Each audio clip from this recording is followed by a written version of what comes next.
നൂറുകൾ പറഞ്ഞാലും തീരൂല. ഇത് ഒരു ഗ്രന്ഥമാക്കി പ്രസിദ്ധീകരിച്ചാലും വാളുകൾ വേണ്ടി തരത്തില്ല. ഏറ്റവും അവസാനം ഇപ്പൊ കാന്തപുരം 5 കോടി രൂപ ഒരു മഹത്തായ സ്ഥാപനവും പള്ളിയും ബാങ്കിൽ പലിശയ്ക്ക് പണയം വെച്ചിട്ട് സ്വന്തം മകന് വേണ്ടി പണയം വെച്ചിട്ട് കോടികൾ ഇവിടെ പലിശയാക്കി കടെടുത്തു എന്ന് പറഞ്ഞാൽ ഈ സുന്നത്ത് ജമാഅത്തിന്റെ നായകനായി അറിയപ്പെടുന്ന ഒരു മനുഷ്യനാണ് ചെയ്തത്. ആ തരത്തിലുള്ള അദ്ദേഹത്തിന്റെ ചെയ്തികളുടെ പരമ്പരകൾ പരിശോധിച്ചാൽ ഇത് വെച്ചിട്ട് മാത്രം, കാരണം സുന്നിന്റെ നേതാവ് ഇദ്ദേഹം എങ്ങനെ ചെയ്യണേ, സുന്നികൾ പോക്ക ജനങ്ങൾ വിലയിരുത്തും. അങ്ങനെ സുന്നത്ത് ജമാഅത്തിന് അകത്ത് തകർക്കാൻ ശ്രമിക്കുന്ന ഒരു വലിയ ദുശക്തിയാണ് കാന്തപുരത്തിന്റെ ഈ വിഘടിത പ്രവർത്തനം നടത്തിക്കൊണ്ടിരിക്കുന്നത്. അതിന്റെ ആദ്യത്തിൽ പറഞ്ഞത് ചാരനാണെന്നാണ്. ആരാ ചാരൻ എന്ന് ഞാൻ കാണിച്ചു തരാം. പിന്നെ പറഞ്ഞ് പരമ്പര ഇല്ലാന്നാ നേരത്തെ പറഞ്ഞു, ഇപ്പൊ പരമ്പരനുണ്ട് എന്നാണ്. പരമ്പര പരിശോധിക്കണം എന്നാ ഇപ്പൊ പറഞ്ഞു.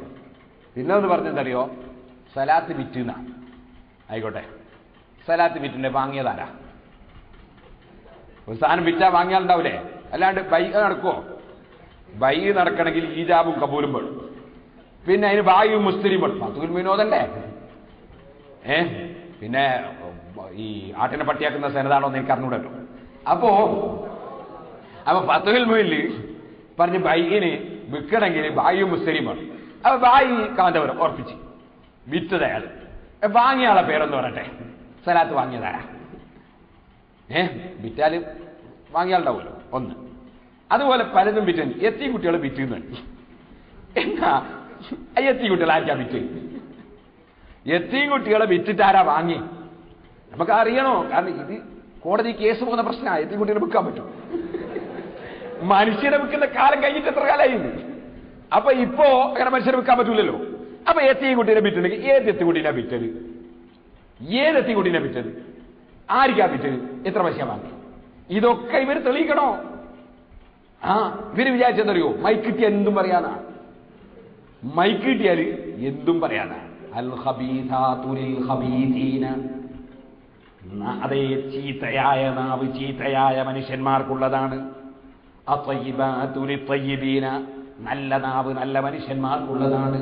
ഖുർആൻ എന്തും പറയല. അപ്പൊ എത്തിയും കുട്ടീനെ വിറ്റ് നിങ്ങൾ പറഞ്ഞു. സമുദായത്തോട് പറഞ്ഞതാ. ഏത് എത്തിക്കുട്ടീനെ വിറ്റത്? ആർക്കാ വിറ്റത്? എത്ര പൈസ വാങ്ങി? പറയണം. സമുദായത്തോട് മറുപടി പറയണം. മുസ്ലിം സമുദായത്തിന് ഭിന്നിപ്പുണ്ടാക്കിയാൽ മതിയോ? മുസ്ലിം ഉമ്മത്ത് എത്ര വേദനിക്കുന്നൊരു സമയം ഇത്. റമളാനിന്റെ അവസാനത്തെ രാത്രിയിൽ കള്ളുടിച്ചിട്ട്, പകല് കള്ളുടിച്ചിട്ട് നേരം വെളുത്തുകിട്ട് പത്രം വരുമ്പോ വിഷമദ്യം കുടിച്ച് ആശുപത്രിയിലായതിൽ മുസ്ലിമിന്റെ പേരാ. ഈ നിലക്ക് മുസ്ലിം ഉമ്മത്ത് വിഷമം അനുഭവിക്കുന്നു. മുസ്ലിം ഉമ്മത്ത് നശിച്ചുകൊണ്ടിരിക്കുന്നു. അപ്പുറത്ത് മുഹമ്മദ് നബി സല്ലല്ലാഹു അലൈഹി വസല്ലം സാധാരണ മനുഷ്യരാന്ന് പറഞ്ഞിട്ട് ഇവിടെ തേജസ്സിൽ ലേഖനാണ്. മുസ്ലിം ഉമ്മത്ത് ലോകൊട്ടാകെ സിയാക്കളും മറ്റു കക്ഷികളും ഇറങ്ങിയിട്ട് മുസ്ലിം ഉമ്മത്തിനുടെ പ്രശ്നം ഉണ്ടാക്കുക. ആ സമയത്ത് മുസ്ലിം ഉമ്മത്തിന് വേണ്ടി പ്രവർത്തിക്കുന്ന ഒരു പണ്ഡിതനെ സംബന്ധിച്ച് ഇത്തരം തോന്നിവാസം പറഞ്ഞവൻ അവൻ തെളിവ് പറയണ്ടേ? തോന്നിവാസം പറയുന്ന രാജ്യമില്ലേ? തെളിവ് പറയും. എന്നിട്ട് എന്താ പറഞ്ഞത്? കാന്തപുരം ചാരനാണ് പോലും. പണ്ട് ഒരാൾ പറഞ്ഞു, ഒരാളെടുത്ത ചീത്താറ്, കാട്ടം തിന്നുന്നവനെ, മൂത്രം കുടിക്കുന്നവനെ, ചാലം നാക്കുന്നവനെ എന്നൊക്കെ പറഞ്ഞു. അപ്പോ ഇയാൾ പറഞ്ഞ് ബിരിയാണി കഴിക്കുന്നവനെ, പാല് കുടിക്കുന്നവനെ, തേൻ കുടിക്കുന്നവനെ. അപ്പോ ഒരാൾ ചോദിച്ചു, എന്ത് ചീത്തയാണ്? അവൻ തിന്നത് അവൻ സ്വന്തവും, ഞാൻ തിന്നത് ഞാനും സ്വന്തവും. അപ്പൊ ഓരോരുത്തരും അവനവൻ തിന്നത് ചൊല്ലും. അതല്ലേ സംഭവം. ഇനി ഞാൻ ചോദിക്കട്ടെ, അപ്പുറത്തിരിക്കുന്ന ആള് പ്രിൻസിപ്പാളായിട്ട് നടക്കുന്ന ഒരു സ്ഥാപനില്ലേ? ഉണ്ടല്ലോ.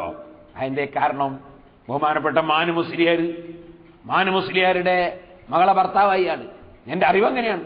ഞാൻ ഇക്കാര്യം പറഞ്ഞില്ല, സനതൊന്നും ചോദിച്ചുകൂടെ. അപ്പോ മാനു മുസ്ലിയാര് ഇദ്ദേഹത്തെ മാനേജറാക്കിയില്ല. മാനു മുസ്ലിയാര് പ്രായമുള്ള ഒരു പണ്ഡിതനാണ്, പക്ഷെ മാനേജറാക്കില്ല. കാരണം മാനേജറാക്കിയാൽ പലതും കൈകാര്യം ചെയ്യണമല്ലോ. അതിന് ഇയാൾ പറ്റൂല എന്ന് മനസ്സിലായിട്ടുണ്ടാവും. കാന്തപുര ഉസ്താദ് മകളെ ഭർത്താവിനെ മാനേജറാക്കി. കാരണം ഓരോരുത്തർ കൊള്ളുന്ന ആളല്ലേ ഓരോന്നിനും നിശ്ചയിക്കുക. അതേ സമയത്ത് മകളെ സംബന്ധിച്ചിടത്തോളം വാസ്തവത്തിൽ മകള് പട്ടിണിയായി പോകാൻ പാടില്ലല്ലോ. അതുകൊണ്ട് ജോലി കൊടുത്തിട്ടുണ്ട് അവിടെ. കാരണം മകള് പട്ടിണിയായി പോകാൻ പാടില്ലല്ലോ. അതുകൊണ്ട് ഏതോ ഒന്നിന്റെ പ്രിൻസിപ്പൾ ആക്കിയിട്ടുണ്ട് അറിവ്. കാരണം മകള് പട്ടിണിയായി പോരുത്, മൂപ്പര് ചിന്തിച്ചതിൽ തെറ്റൊന്നുമില്ല. അതേത് പണ്ഡിതരും ചിന്തിക്കണ്ട, അവനവന്റെ മകള് പട്ടിണിയായി പോകാൻ പാടില്ല. എന്നാ സുഹൃത്തുക്കളെ, മാനേജറാക്കാൻ പറ്റൂല എന്നുള്ളതുകൊണ്ടായിരിക്കാം മാനേജറാക്കാതിരുന്ന്. ഞാനിപ്പോൾ അതിലൊന്നല്ല കടക്കാൻ പോകുന്നത്. വേറൊരു വിഷയമാണ്. എന്താണിത്? ഇയാൾ പറഞ്ഞല്ലോ, ഇത് സി ഉസ്താദിനെ മാനേജറാക്കി മകനെ അവിടെയാക്കി. എന്താണ് തോന്നിയത്? മകന് വേണ്ടി മർക്കസ് പണയം വെച്ചു. മർക്കസ് പണയം വെച്ചു മകന് വേണ്ടിയിട്ട്. അതൊക്കെ ഞാൻ മുമ്പ് വളരെ വിശദമായി വിശദീകരിച്ച വിഷയമാണ്. ഇരിക്കട്ടെ, ആ ഭാഗത്തിൽ ഞാൻ മുമ്പ് വിശദീകരിച്ച വിഷയമാണ്. മകന് വേണ്ടി ഒരു പണയവും വെച്ചിട്ടില്ല. മർക്കസു സലക്കാവത്ത് സുന്നിയുടെ ഒരു സ്വത്തും ഒരു മകന് വേണ്ടിയിട്ടും പണയം വെച്ചിട്ടില്ല. പച്ചക്കള്ളം പറഞ്ഞതാണ്. ഇരിക്കട്ടെ, പറഞ്ഞു വരുന്നത് ആ പച്ചക്കള്ളം ഇങ്ങനെ പറയുന്ന കൂട്ടത്തിൽ കുടുംബത്തിലുള്ള ആളെ മാനേജറാക്കി മൂപ്പർക്ക് തീരെ പറ്റാത്തൊരു സംഗതിയാണ്. എന്നാൽ ഇയാൾ കുറച്ച് ദിവസം കഴിയുമ്പോൾ നബി സല്ലല്ലാഹു അലൈഹി വസല്ലം തങ്ങളെ കുറ്റം പറയാൻ തുടങ്ങും. അന്നേരം എന്താ പറയാ അറിയോ? മുഹമ്മദ് നബി സല്ലല്ലാഹു അലൈഹി വസല്ലം നിങ്ങൾ കണ്ടില്ലേ? മുഹമ്മദ് നബി സല്ലല്ലാഹു അലൈഹി വസല്ലം തങ്ങൾ വഫാത്തായി കഴിയുമ്പോഴേക്ക് തന്നെ അതാ അമ്മോശൻ ഭരണാധികാരി സയ്യിദുനാ അബൂബക്കർ സിദ്ദീഖ്. രണ്ടാമത്തെ ഭരണാധികാരി വേറൊരു അമ്മോശൻ ഉമർ ഇബ്നുൽ ഖത്താബ്. പിന്നെ മൂന്നാമത്തെ ഖലീഫ പുതിയാപ്പിള മകളെ ഭർത്താവ്. നാലാമത്തെ ഖലീഫ അലി ഇബ്നു അബീ ത്വാലിബ് മകളെ ഭർത്താവ്. അപ്പൊ മകളെ ഭർത്താവിനെ അമ്മോശനെയൊന്നും ഒരു സ്ഥാനത്തും നിർത്താൻ പറ്റൂല. അതുകൊണ്ട് മുഹമ്മദ് നബി സല്ലല്ലാഹു അലൈഹി വസല്ലം മോശാണ് എന്ന് പറയാൻ വേണ്ടി മുജാഹിദിന് അവസരം കൊടുക്കാണ് ഈ ശുദ്ധ നുണയും ഫിത്നയും പറയുന്ന ഈ മനുഷ്യൻ. ഇന്ന് വരെ നടന്ന മുഴുവൻ പ്രസംഗങ്ങളും മുജാഹിദിന് വളം കൂട്ടാൻ മാത്രമേ അപ്പുറത്തുള്ള പ്രസംഗം ഉപയോഗിച്ചിട്ടുള്ളൂ. അതേ സമയത്ത് നാദാപുരത്ത് കണ്ണ പ്രസംഗം ഞാൻ എത്രയോ നടത്തി. ഇവരുടെ ഇതുപോലത്തെ ഓരോ ക്ലിപ്പ് കൊണ്ടുവന്നിട്ട് സെലഫി ഇതുവരെയും കേൾപ്പിച്ചിട്ട് ആ വിഷയം തൊടാതെ പ്രസംഗിക്കുകയാണ് ഞാൻ ചെയ്തത്. മറുപടി ഇല്ലാഞ്ഞിട്ടല്ല, അതിനൊക്കെ മറുപടി പറയാനില്ലാട്ടോ. ഒക്കെ നേരത്തെ ഓർമ്മപ്പെടുത്തി, റസൂലുള്ളാഹി സ്വല്ലല്ലാഹു അലൈഹി വസല്ലമ തങ്ങളുടെ മുടിയിൽ കാന്തപുരം ഉസ്താദിന് ആദ്യം ലഭിച്ച മുടിയുടെ സനദ് ഉസ്താദിന്റെ കയ്യിലുണ്ടെന്നും അത് തങ്ങൾ ഉസ്താദിന്റെ കയ്യിലേക്ക് കൊടുക്കുകയും അത് ബന്ധപ്പെട്ടാൽ കാണിച്ചു കൊടുക്കാമെന്ന് ഉസ്താദ് പറയുകയും ചെയ്യുന്ന കൂട്ടത്തിൽ ഉസ്താദ് ഔദ്യോഗികമായി ബന്ധപ്പെട്ടാൽ എന്ന പരാമർശം നടത്തിയിട്ടുണ്ട്. ആ ഔദ്യോഗികമായി ബന്ധപ്പെടേണ്ടതിന്റെ രൂപം എങ്ങനെയാണ് എന്നൊന്ന് വിശദീകരിച്ചാൽ ആ രൂപത്തിൽ തന്നെ ആളുകളെ കൂട്ടി ജനങ്ങൾക്ക് വരാം. സല്ലല്ലാഹു അലൈഹി വസല്ലമ തങ്ങളിൽ നിന്ന് മഹാനായ ശൈഖുനാ ഉസ്താദ് അവർക്ക് പരമ്പര മുഖേന ലഭിച്ച മർക്കസിൽ കൊല്ലങ്ങളായി